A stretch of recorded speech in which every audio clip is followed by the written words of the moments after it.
Well, hello there and welcome back to the Cupcake Jemma channel with me, Gemma, and today I have one of my favourites of the Great British Bake Off alumnus. It is my good friend, Crystelle Pereira, who is here, and we have her fabulous new book, Flavour Kitchen. Crystelle's book, Flavour Kitchen, is out now, and I have chosen a fabulous recipe from it. It's the Baklava-inspired flapjacks. So, Crystelle, you're known for like loads of fusions of different sort of flavours, obviously Flavour Kitchen. Yeah. And I thought this was a really great combo, like one of my favourite sort of chewy bakes. Yeah. But with all the lovely flavours of the baklava. Do you know what? I'm so glad you chose this recipe. This is one of my favourite ones in the book because it is that idea of fusion.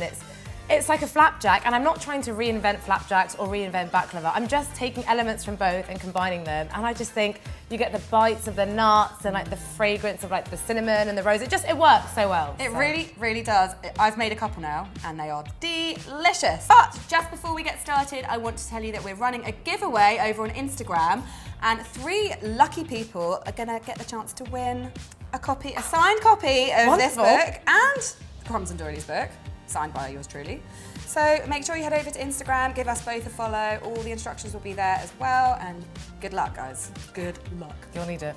Right, first things first, I roasted some nuts for you. Oh, they look gorgeous. So that's roasted in a little bit of butter as well, right? Yeah, so all I did was I put 2 tablespoons of melted butter onto 100 grams of walnuts and 100 grams of pistachios. I gave them a really good toss, and then I put them into the oven at 170 degrees C for 10 minutes. And all of those lovely nutty flavours and actually sort of burnt butter. Yes. It was, yeah, Do you know the kitchen what? smelled so good. It's amazing, and any time I use nuts, always, and I'm sure you do the same thing, always roast them because you release all those essential oils, and like the flavour is just maximised by 100. And same with seeds. Yeah, same with seeds, same with spices, with anything. And I just found that roasting them in butter just makes them that much more indulgent and nutty. And like, as you say, the butter browns a bit. So these aren't your average nuts. They're basically going to be the filling for the flapjacks. So what I'm going to do is, because I'm a texture gal, I could put all of them in the food processor, but I'm only going to put half of them because I want to get some of them really fine, but I also want to keep half of them actually a little bit chunky. Ooh. So if you wouldn't mind, Gemma, I'd love you just to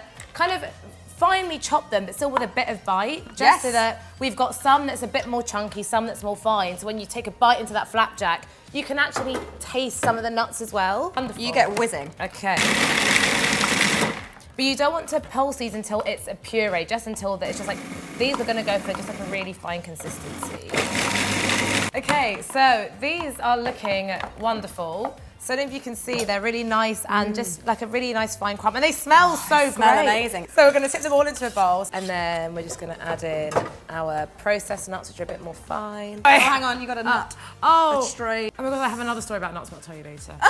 Okay, so we've got the finely processed nuts and the chopped nuts in. And now we're just going to continue making this really lovely, delicious, nutty filling. So you know the filling of a baklava, it's that sticky, cinnamony, nutty filling. Yes. So to this, we're going to add, we have got here cinnamon and caster sugar. So those are going to go in. That's just obviously for a bit of sweetness, and that is for a bit of spice. So we'll just give that a nice stir and just get those all nicely coated. And there's not that much sugar going in because the flapjacks themselves have got all the honey and the golden syrup. I don't like things sickly sweet, so that's why I love things like spices and nuts, because they just cut through the sweetness really well. Now it's sort of like a binding agent, but again, adds a bit of flavour. We've got some melted butter that we're gonna add in. All the measurements, by the way, are going to be in the description box. So, and also they're in Crystelle's book. Duh. So kind, thank you. So we've got melted butter, and then we've got a bit of runny honey as well, because obviously honey and baklava is just a match made in heaven. But yeah, all like orange blossom honey goes really nicely with this, because obviously with the rose and like, so yeah, but I agree, like definitely be experimental with your honeys, because it's a great ingredient, and especially like you said, when you're using it in a recipe like this where honey is such a hero ingredient, you want to use a nice honey. So we can actually leave this to one side. That's done, and then we're going to make the base of our flapjacks with a nice nutty, oaty filling. Lovely. Well, not filling, the vessel. The vessel. Any flapjack starts with oats. Now, this is not common in baklava or flapjacks, but I love sesame seeds. Me too. There's something, and like I was saying before about I don't like things sickly sweet, they just add a lovely savouriness, a nice nuttiness, and I think mixed with the oats and the nuts, it just goes so well together. And I see that you have kindly toasted these for me because as we were saying before. Yeah, I just did them in a frying pan. Put that into a hot, dry pan and stirred it around for like 5 minutes until all the sort of smells were coming out, basically. You do it like by sense. Yeah. As soon as it starts to smell toasty and nutty, then perfect. So we'll add those in, and then we've got our oats as well. So that is basically, those are the dry ingredients. Shall I give that a little mix? Yes, please. Oh, cute spatula. Love it. I know. So now we're gonna do the sort of the binding agent that's gonna kind of bind everything together. But this is where you add all the flavor to the flapjack. So any flapjack starts with butter. So this is unsalted butter. I always use unsalted butter just because you can then control the amount of salt that goes in. Then we have got some soft light brown sugar. I just found the brown sugar just adds a nice caramelly flavor to this, which kind of blends really well with the honey and the golden syrup, which I'm adding in now. It's a bit of extra sweetness. This is some, again, lovely runny honey.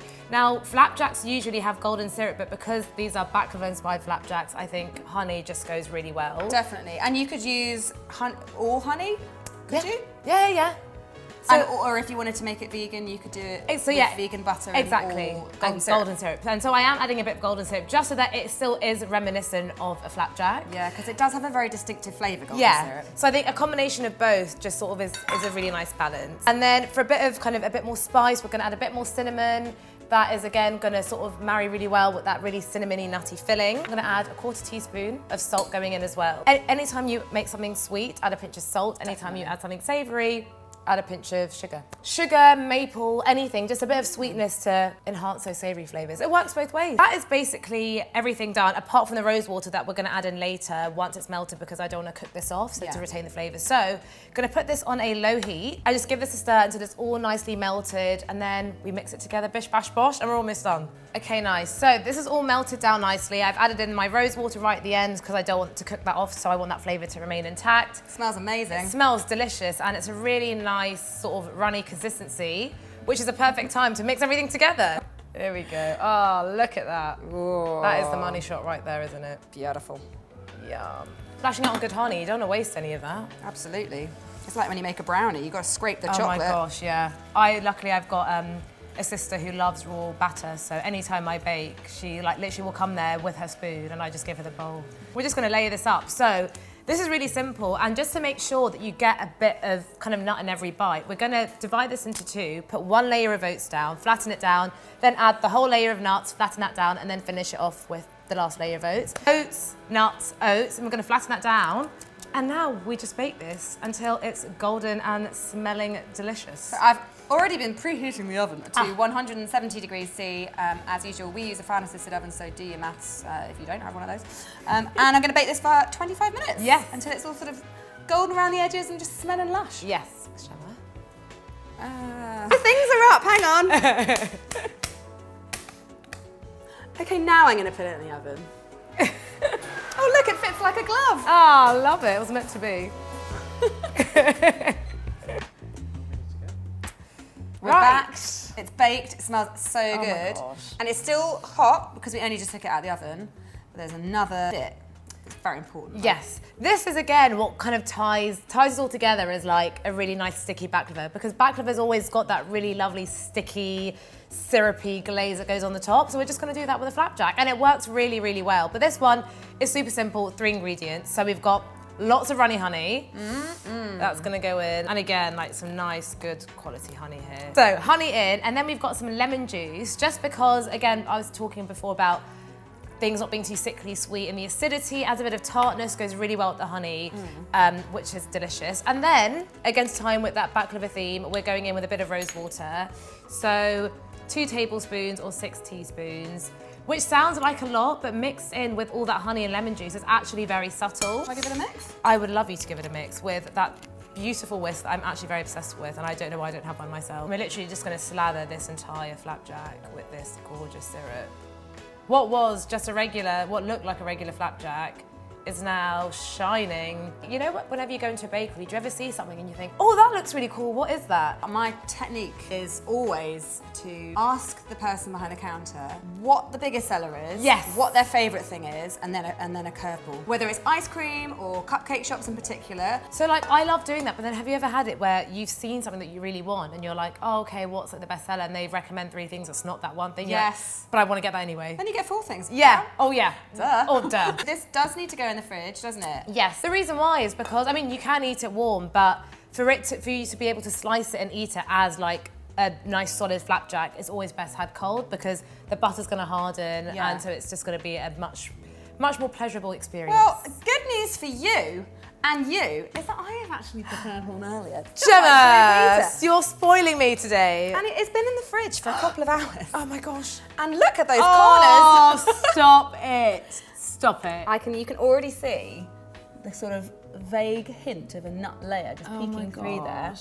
But you in the book, you slice this in a very particular way, don't you? Well, yeah, so the way that you would cut baklava basically, which is you're kind of cutting it into diamonds, but you're not doing 2 diagonal crosses. It's actually very simple. All you're doing is you're going to cut vertically and then you cut diagonally. Do you know, I've looked at this picture a lot because I've baked this now a couple of times and I hadn't even noticed that that's what you've done. Yeah, and do you know the reason why I know that is because we had to make baklava and bake off. Ooh. And that is how I learned it, was just across and then diagonal. Last finishing touches, get a bit more of that glaze, just for a bit of extra shine. And what this is going to do... Shall I put some of these bits I on? would love you to do that. And the little rose petals and pistachios, this is what's going to make it pop. And then it'll stick on a little bit better Yeah, as well, exactly. And so that is why you kind of add the glaze for a bit more shine, but also to help the pistachios and rose petals stick on. This would be a really great like wedding treat. Yes! Oh my gosh. Or at any party, really. I think also like, even like a tea party, like takes to a picnic and you bring them out and everyone's like, what are these? I Oh, think we should find out. you have given me a Via very big slice, our I'm so mouths. happy. Well, you know. Right, cheers. Cheers. Oh my gosh. Oh my gosh. I want to say it's really juicy. Not like juicy. There's so much like syrupy unctuousness. And that little bit of lemon in the glaze Yeah. just kind of cuts through it and doesn't make it too sickly. I'll actually smash a couple of those. Thank you so much for joining me. No, thank you for having and me. for showing us all this amazing bake. Pick yourself up a copy of this fantastic book. It's half savoury, half sweet, guys. Best of both worlds. Like literally the dream of books. It's a fantastic book, well done, like you. massive congrats. And don't forget, you can actually win one. Yes. 3 of you will get the opportunity to win a signed copy of this book and our book as well. So head over to Instagram, give us both a follow, do all the things you need to do. It's a great deal. I'm covered in honey and I'm going to go for another bite Me because... too. Well, enjoy. know. Oh my god. Crumbs everywhere. I know. I shouldn't have worn white trousers, to be honest, but, you know.